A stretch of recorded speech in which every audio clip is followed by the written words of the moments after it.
TV सत्यमेव व्रतम। रायगडच्या रोहात खासदार सुनील तटकरे हे रायगडच्या रोहात नव्याने होत असलेल्या कामाचा आढावा घेण्याकरता आले असता पालकमंत्री पदावरून काय बोलले आपणच ऐका। मला पालकमंत्री पदापेक्षा यावेळी राज्यात भक्कम सरकार आलंय।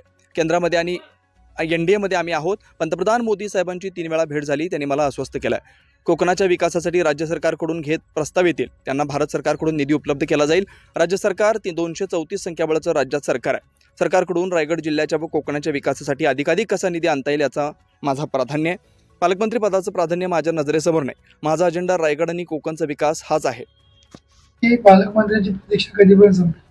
मला पालकमंत्री पदापेक्षा यावेळेला राज्यात भक्कम सरकार आलेलं आहे। केंद्रामध्ये एनडीएमध्ये आम्ही आहोत। मला स्वतः आदरणीय पंतप्रधान महोदय मोदी साहेबांची माझी 3 वेळा भेट झाली। अमित भाईंची भेट झाली। त्यांनी आश्वस्त केलेलं आहे की कोकणाच्या विकासासाठी राज्य सरकारकडून जे प्रस्ताव येतील त्याला भारत सरकारच्याकडून निधी उपलब्ध त्या ठिकाणी होईल।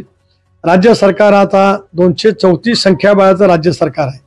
भक्कम असं सरकार राज्याच्या स्थापनेपासून इतक्या संख्याबळाचं पहिल्यांदा मिळालेलं आहे। या सरकारकडून रायगड जिल्ह्याच्या कोकणाच्या विकासासाठी अधिकाधिक निधी आणणं याला मला प्राधान्य माझं आहे। पालकमंत्री पदाचं प्राधान्य माझ्या नजरेसमोर नाही। माझा अजेंडा कोकणाचा आणि रायगडचा विकास हाच माझा अजेंडा आहे।